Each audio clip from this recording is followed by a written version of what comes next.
예상치 못한 위기를 실제로 경험해 본 건 처음이었어요.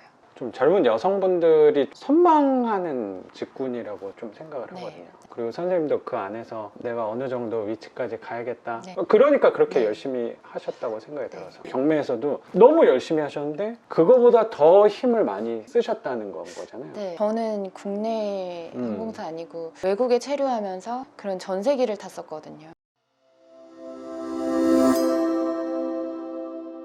이의 신청 판결이 나기 전까지는 기간이 얼마나 걸릴지 모르겠는데 선생님이 포기만 하지 않는다면 내가 네. 보증금만 찾아가지 않으신다면 그거는 선생님이 유리한 입장이라고 당연히 생각이 들고 이 보증금이 만약에 1,000만 원, 2,000만 원 돈이었다면 부담스러운 돈일 수도 있을 텐데 네. 왜냐면 다른 물건 입찰 보증금 정도는 할 수 있는 네. 거니까 아니면 잔금 처리하고 할 수 있는 네. 부분이니까 근데 다행스럽게도 돈 규모가 보증금이 한 300만 원 돈 소액이어서 선생님도 그렇게 부담스럽지 네. 않아서 네. 끝까지 기다리겠다. 너무너무 갖고 싶은 음. 집이라 포기하고 싶지 않다고 말씀을 드렸더니 알겠다고 이게 이제 재판으로 치면 3심까지 할 수도 있대요. 네네네. 그 채무자가 계속 진행을 하게 될 경우에 네. 그때까지 기다리시면 된다라고 말씀하셨어요. 선생님이 되게 꼼꼼한 분이라고 저는 생각을 좀 했던 게 통화를 하면서 다 이렇게 또 녹음을 하셔가지고 그게 왜냐면 다- 법원 용어를 제가 잘 음. 모르니까 기억을 다시 못할 것 같았어요. 이 경매는 임의 경매였다면 낙찰자가 정해졌어도 채무를 변제하게 되면 무효 처리가 되는 건데 선생님이 낙찰받은 이 사례에서는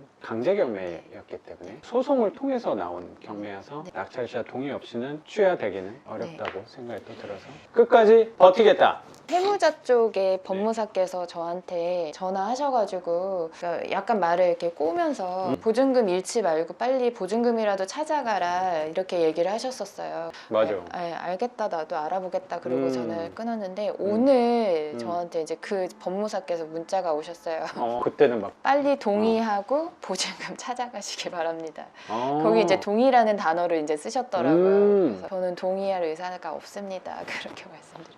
거기는 선생님 동의서가 있어야지만 그 취하가 가능한 거니까 칼자루는 우리가 쥐고 있다고 또 생각이 드네요. 기다리는 건 누구보다 또 잘 기다리는 네, 사람이니까 그럼요. 조금만 더 기다려보는 걸로 하면 될 것 같아요. 아직 소유권 이전은 안 했지만 네. 시간이 해결해 줄 거라고 또 생각이 드네요. 그러면 한 가지만 더 여쭤보도록 하겠습니다. 선생님 단기간에 저는 굉장히 단기간이라고 생각하거든요. 집이 갑자기 세 건을 낙찰을 받았어요. 그리고 한 채는 월세 계약도 했고 뭔가 올해 들어서 선생님 삶이 되게 방향이 좀 달라졌다라는 생각이 좀 네, 들어요. 네. 왜 이렇게 갑자기 열심히 입찰 개인적으로 좀 여쭤봤을 때 승무원이라고 하셨는데 승무원도 좀 특별한 업무를 하셨다고 네. 하시더라고요. 제가 지금까지 살아온 것보다 요즘 경매로 입찰, 임장 이런 거 다니는 게 더 열심히 하는 건 아니거든요.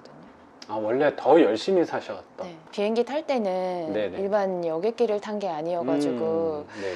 더 스케줄이 불규칙했어요. 자고 싶은 시간에 잠을 자본 적이 거의 없고 갑자기 스케줄이 잡히니까 개인적인 일정을 네. 잡기가 좀 부담스러웠겠네. 네. 거기에 또 맞춰서 패턴을 또 바꿔야 되고 네. 하는 것들이 있었나 봐요. 네, 일반 여객기 승무원들은 네. 이렇게 스케줄이 사전에 나와요. 그리고 그렇구나. 그 스케줄이 많이 변동이 없어요. 근데 저는 네. 개인 비행기를 탔기 때문에 아. 승객이 스케줄이 바뀌면 저도 같이 바뀌어야 되는 그런 패턴이어서 굉장히 불규칙했거든요. 군대로 치면 5분 대기까지는 아니더라도 그 3-4시간 안에도 스케줄이 아. 바뀔 수도 있으니까. 아 그래요? 네, 일정은 나오지만 언제든지 변경 가능한 일정들인 그렇구나. 거예요. 그래서 제가 3주 비행기를 타고 3주를 쉬고 이렇게 하면 3주 3주 안에는 계속 들쑥날쑥한 그렇구나. 스케줄인 거예요. 그래서 늘 네. 바로 비행을 할 수 있는 준비 상태로 음. 그 근거리에 항상 스탠바이를 해야 되고 뭐 승무원들은 어디 네. 뭐 외국으로 비행을 가면 그 안에서 다음 비행기를 타는 그 시간까지 뭐 여행을 한다거나 쇼핑을 간다거나 이럴 수 있지만 저는 호텔과 비행장 반경에서 많이 벗어나지 못해요. 아 갑자기 연락이 올 수도 있어서. 네, 물론 그런 일이 뭐 비일비재하진 않더라도 그래도 긴장이 될 것 네, 같아요. 일반 여객기보다는 되게 그런 일이 많아요. 그러니 일할 때 예민할 수도 있겠다. 네, 되게 예민하죠. 그 승객한테 완전 포커스되어 있어야 되고 그런 스케줄 변동이 이메일로 네. 계속 들어오니까 휴대폰을 떼고 있을 수도 아, 없고 그렇구나. 술을 약간 마실 그 수도 피말리는 편이네, 굉장히. 네, 그 다음에 막 뭔가 필요로 한 사항들이 있으면 그거를 빨리 해결하기 위해서 항상 그렇구나. 긴장해야 되고 맞아, 맞아. 네, 그쪽 에이전시하고 이렇게 컨택을 늘 하고 있어야 되고 말씀하시니까 선생님 하셨던 일이 성공한 사람들의 개인 비행기라고 하면 돼요? 네. 그런 사람들을 대응하시는 일을 하셨는데 맞아요. 느꼈던 게 우리 현장 가서 비규제 쪽을 주로 돌아다녔으니까 막 커피숍을 찾거나 식당을 찾을 때도 선생님도 처음 가본 동네일 텐데 선생님이 알아서 안내를 되게 잘해 주시더라고요. 처음 가는 동네를 안내를 이렇게 해주시니까 선생님 저쪽 가니까 뭐 인기 맛집이 있더라. 우리 막 의견이 안 맞아서 어디로 밥 먹으러 가야 될지 몰랐는데 선생님 이 동네는 이게 괜찮은 것 같은데요. 또 말씀해 주시니까 제 입장에서 되게 마음이 편했어요.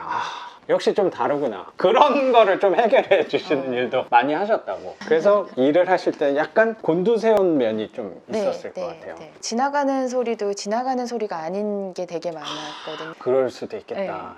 민감하게 대응을 해야 된다는 생각도 좀 드네요. 그러니까 보통 분들이 아니니까 제가 모시고 있는 그 승객분은 중얼거리는 말도 들어서 네, 물론 들으려고 하는 게 아니라 그 중에 내가 할 수 있는 일을 빨리빨리 캐치를 해야 되니까. 작년 초부터 이제 코로나 거의 영향이 좀 있었나 봐요. 저는 그게 선생님 삶의 위기가 되지 않았을까라고 생각이 좀 들어서. 네, 위기였어요. 예상치 못한 위기를 실제로 경험해 본 건 처음이었어요.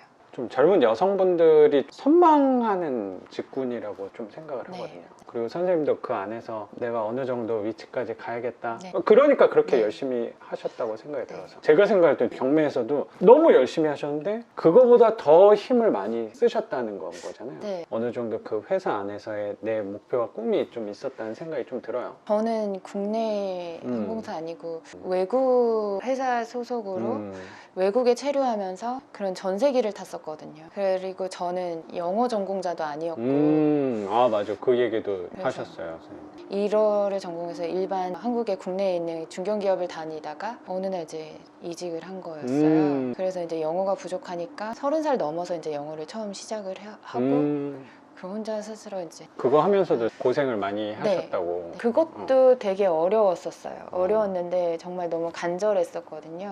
그래서 이제 회사에서 어떤 퍼포먼스를 냈을 때 성과를 주겠다. 그래서 저는 이제 무급 휴직을 3개월만 달라라고 했었고 그때 이제 영어를 공부를 하러 연수를 3개월을 갔다 오고 그러고 나서도 부족했고 계속 끊임없이 그냥 모든 그 회사 생활 외의 시간은 영어를 공부하는데 할애를 했었던 것 같아요. 영어 준비한 거는 승무원 그건 아니었어요. 제가 다녔던 회사가 미국계 회사였어요. 근데 일어를 전공해서 그 미국계 회사에 우연히 들어가서 일본 벤치마킹하는 일을 했었던 거예요. 근데 대부분이 영어를 쓰지만 일어를 할 수 있는 사람이 없었어서 제가 채용될 당시에 운이 좋게 제가 채용이 됐던 거였는데 그 부서가 이제 없어지면서 제가 그냥 일반 부서로 갔는데 이제 영어로 의사소통을 해야 되는 일들이 이제 점점 생기는 거예요. 그러면서 영어에 갈증이 생겼고 회사를 그만둘 수는 없으니까 이제 영어를 공부를 해야겠다 그래서 영어를 공부를 했고 그게 쉽게 되지는 않았어요. 장장 한 10년의 시간이 걸렸었는데